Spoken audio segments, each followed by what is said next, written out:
semuanya, apa kabar? Bertemu lagi dengan saya Intan Somadina dan Dokter Haikal. Halo Intan, apa kabar? kabar? Dokter, apa kabar? Baik, dokter. Pastinya hanya di Hidup Sehat ya, dokter. Betul. Nah, tadi kita udah sama-sama lihat ya, bahwa memang jalan kaki itu banyak sekali manfaatnya kalau dilakukan di pagi hari, dokter Haikal ya. Termasuk menjaga fungsi hati juga Intan nih. Karena di masyarakat ya mungkin dikenal istilahnya sakit liver atau sakit hati. Tapi ini sakit hati sebenarnya ya, bukan iri dengki ya. Iya. Nah, sakit hati ini dapat disebabkan karena faktor infeksi, Intan. Iya, nah nanti kita akan bahas ya dokter Haikal soal infeksi hati atau liver, tapi sesaat lagi setelah tayangan yang berikut. Di antara kita sudah ada pakar hati nih, Dokter Irsan Hasan, dokter penyakit dalam, konsultan hati pencernaan. Halo dok, apa kabar? Halo juga. Halo dokter, apa kabar? Halo juga, Intan. Kalau dokter Irsan memang penyakit hati yang sesungguhnya, kalau ini penyakit yang mungkin kalau ada curhat-curhat ya. Oke, Langsung aja. dok, ini infeksi liver merupakan penyakit yang cukup umum dok di masyarakat ya. Dan ada yang mengatakan bahwa infeksi liver disebabkan karena makanan atau minuman yang terkontaminasi oleh virus atau parasit. Ini fakta atau mitos? Jawabannya fakta. Fakta dok. Oh. Nah, tetapi nggak segampang itu liver mengalami infeksi. Maksud saya tidak segampang itu, orang salah makan kemudian muntah, mencret, muntaber, itu kan sering. Betul. Kayaknya sih kita di Indonesia ini hampir semua udah pernah muntaber. Karena makanan yang terkontaminasi virus atau parasit. Ya. Infeksi karena saluran pernapasan di paru, dekat-dekat orang batuk, pilek, ketularan, itu juga sering. Tetapi nggak berarti makanan masuk terus cepat pergi ke liver. Karena sebetulnya perjalanan menuju ke hati atau ke liver itu cukup panjang, cukup jauh. Tetapi bisa, karena pertanyaannya bisa. Parasit dan virus itu bisa pergi ke hati. Tapi karena perjalanannya panjang, kejadiannya nggak sebanyak orang infeksi usus. Jadi kalau ditanya bisa, iya bisa. Nah, memang virus yang menyerang hati itu ada yang lewat makanan, ada yang lewat darah. Sebetulnya maksudnya darah adalah disuntikan, transfusi, pakai jarum yang nggak steril. Sebetulnya yang lebih diperhatikan adalah yang lewat darah tadi. Padahal yang lewat makanan juga cukup banyak. Hanya seringkali tidak terlalu bergejala. Sehingga nggak terlalu jadi perhatian serius. Tapi singkatnya jawabannya bisa. Oh bisa. Ya. Jadi artinya kalau lewat makanan ini butuh pemaparan yang lebih sering dok ya? Ya, dan daya tahan yang turun. Dan virusnya juga virus-virus khusus. Nggak sembarangan virus yang bikin muntaber kemudian menyerang hati, nggak. Contohnya yang paling terkenal adalah virus hepatitis A. Nah, itu kalau minuman atau air, makanan tercemar, itu bisa terkena. Bahkan bisa bikin wabah. Beberapa tahun yang lalu 1.200 orang terkena di daerah Jawa Timur karena wabahnya. Jadi memang virusnya khusus, spesifik. Oh, spesifik ya dokter ya virusnya. Nah dokter, ini ada juga nih dok fakta dan mitos yang beredar bahwa kalau perut dan pergelangan kaki membesar serta kulit menguning ini adalah salah satu gejala infeksi liver. Fakta atau mitos? Tapi jangan dijawab dulu dokter. Nanti kita temukan jawabannya pemirsa sesaat lagi, tetap di Hidup Sehat. Kita kembali lagi di Hidup Sehat dan kita masih membahas mengenai penyakit hati atau liver. Nah tadi ada pertanyaan yang belum terjawab dokter. Ini bahwa perut dan pergelangan kaki membesar serta kulit menguning ini adalah tanda atau gejala liver. Ini fakta atau mitos dok? Ya, supaya nggak salah persepsi saya jawab mitos saja ya. Oh mitos. Jadi saya jawab mitos karena perut membesar, kaki membengkak ya tadi. Itu sebetulnya bukan gejala infeksi hati. Oh, bukan gejala infeksi hati? Ya, itu gejala kerusakan hati yang sudah parah. Kalau kuningnya bisa, tapi kalau digabung itu semua perut besar, kaki bengkak, mata kuning, kulit kuning, pipis kayak teh, itu gejala infeksi yang sudah berlanjut menjadi kerusakan. Dan itu prosesnya bisa bertahun-tahun. Itu yang disebut sebagai sirosis atau pengerasan hati. Untuk menjadi kondisi seperti itu perlu waktu belasan tahun, 20 tahun. Jadi saya lebih suka mengatakan itu gejala dari sirosis hati.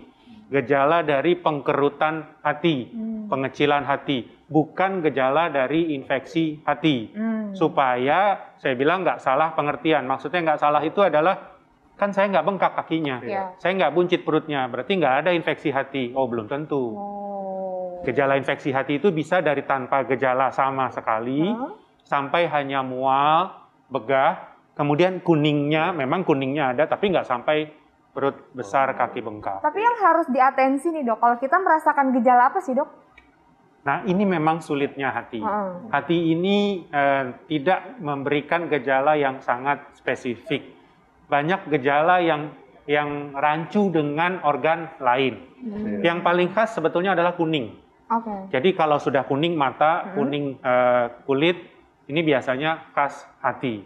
Walaupun bisa juga ini terjadi karena organ lain. Misalnya apa? Empedu. Batu empedu tersumbat, itu juga bisa kuning. Yang lain misalnya adalah begah, lemes. Aduh kok saya jadi cepet capek ya hari-hari ini. Kok perut rasanya begah aja. Mungkin itu liver. Tapi sakit mah pun juga bisa seperti itu.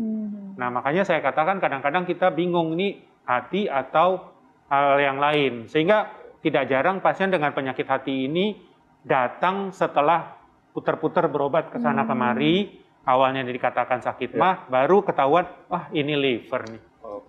Jadi hati ini memang organ yang kompleks dok ya, sekompleks hati perasaan dok. Betul sekali. Kalau itu complicated banget dokter Haikal.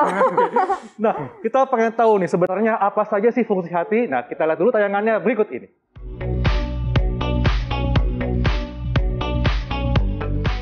Pemirsa, hati adalah organ vital yang memiliki fungsi penting bagi tubuh. Bila kondisi hati memburuk, maka fatal akibatnya. Berikut ini adalah fungsi hati yang perlu Anda ketahui. Pertama, hati berfungsi menyaring darah dari zat yang membahayakan tubuh seperti racun, obat, dan alkohol yang akan diubah oleh hati menjadi molekul yang larut dalam air dan dikeluarkan melalui urin.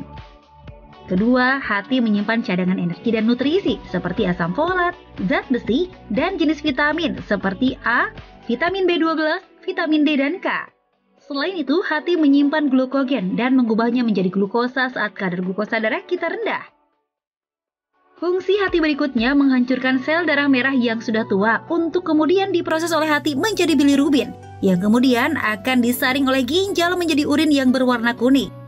Nah, saat terjadi gangguan pada hati, bilirubin tak bisa diproses dengan baik sehingga menumpuk dan menyebabkan hepatitis atau penyakit kuning. Keberadaan hati tak semata menyaring racun dalam tubuh, namun ternyata turut memproduksi zat yang dibutuhkan tubuh seperti zat empedu, hormon pertumbuhan bagi anak, kolesterol dan protein seperti albumin dalam menjaga keseimbangan cairan dalam sistem sirkulasi tubuh.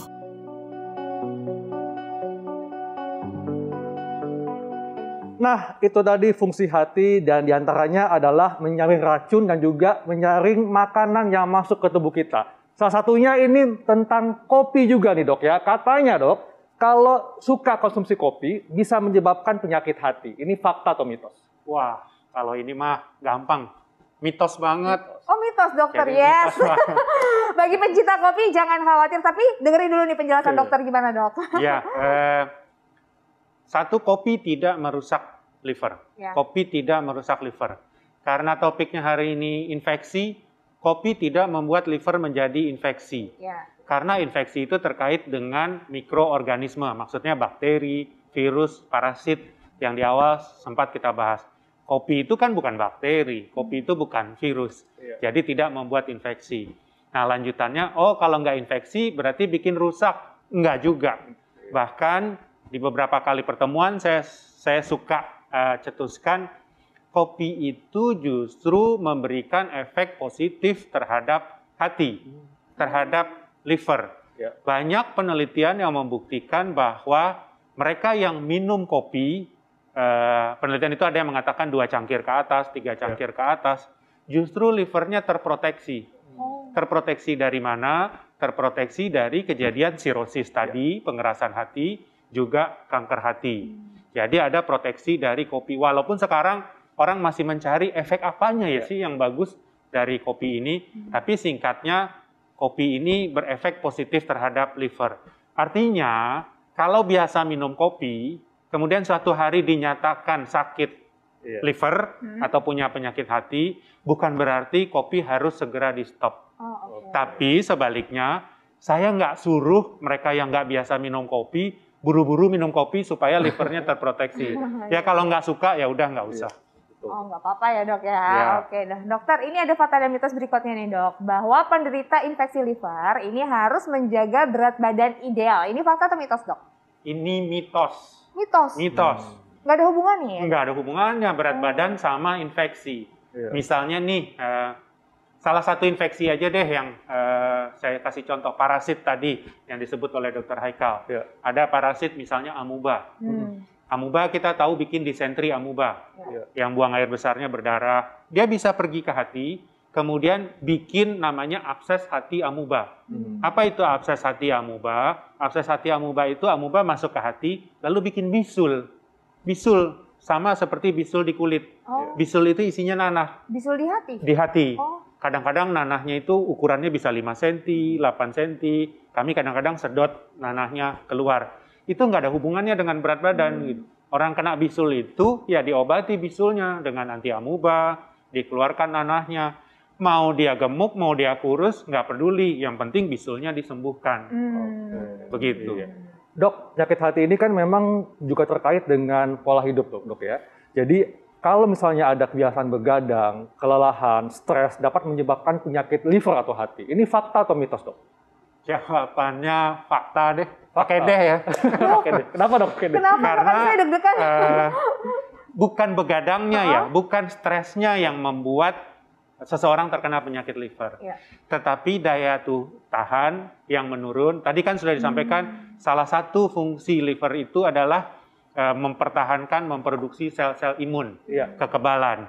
Nah, pada saat kekebalan ini menurun, kemudian hati gampang mengalami gejala infeksi. Jadi, apakah orang stres kemudian jadi mengalami infeksi hati atau penyakit hati? Sama sekali tidak. Apakah orang yang sering begadang, sering tugas malam, sering shift malam, kemudian gampang mengalami infeksi hati? Enggak juga. Karena kalau dia memang tugasnya malam, terus paginya dia istirahat, ya berarti cukup baik. Tapi kalau dia begadang, minum alkohol, pagi nggak istirahat, sistem imunnya drop. Nah, begitu kemasukan kuman, kumannya gampang tumbuh. Oke. Oh, itu penyebabnya ya berarti Iya, ya. betul. Jadi imunitas bisa menurun. Nah dokter, ini jadi apa nih dok? Bagaimana caranya, tipsnya supaya kita terhindar dari penyakit hati, atau mungkin yang sudah menderita penyakit hati ini menanganinya gimana dok?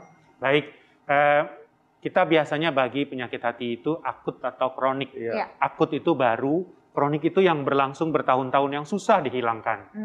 Kalau untuk yang akut, seringkali faktornya memang makanan. Untuk yang akut, misalnya tadi hepatitis A, tadi sempat kita ngomong parasit, abses, itu kaitannya dengan higiene, dengan kebersihan.